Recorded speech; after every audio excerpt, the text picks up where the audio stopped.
Hello, everyone. So this is day 6 now, and here again is more scriptural proof that a Christian can fall away from the faith and lose their salvation.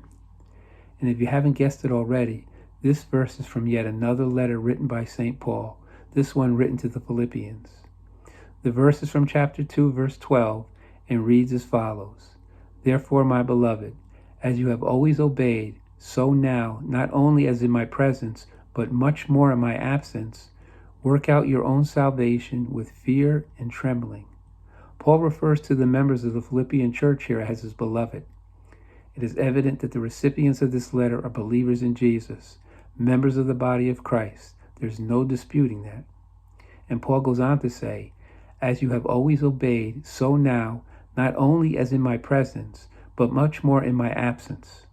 So Paul tells them that they have always obeyed, they have always been faithful while he was there with them.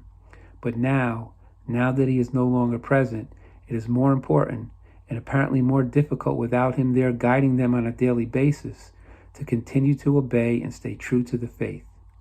But that's not all. He tells them to work out your own salvation with fear and trembling.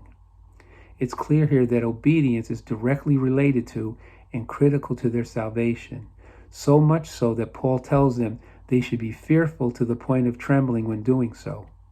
And he also makes it a point to say your own salvation. Each person is responsible for working out their own personal salvation, with God's grace, of course. So the question you have to ask yourself is this: if a true believer of Christ can never lose their salvation, then what should they be fearful of? Fearful to the point of trembling. What reason would they have to be fearful of anything? But Paul's telling them there is a reason, and it's a serious one at that. And he makes a point of emphasizing this in virtually every letter he writes. And why? Because there's nothing more important than our eternal salvation and how we must stay true to the faith until the very end. So that's it for today. But again, there is even more to come. As always, thank you all for listening, and God bless.